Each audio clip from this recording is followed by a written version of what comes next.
The news line, अचूक वेधक. आज दिनांक 29 जुलै 2026 रोजी सकाळी 9 वाजता कोयना धरणाच्या पायथा विद्युतगृहाचे एक युनिट सुरू करून 1050 क्युसेक पाण्याचा विसर्ग कोयना नदीपात्रात सोडण्यात आला.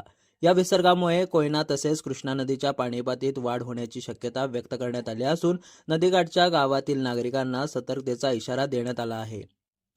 दरम्यान दिनांक 29 जुलै 2026 रोजी सकाळी 8 वाजेच्या अहवालानुसार कोयना धरणातील एकूण पाणीसाठा 82.39 टीएमसी इतका झाला असून उपयुक्त पाणीसाठा 77.27 टीएमसी इतका नोंदवण्यात आला आहे.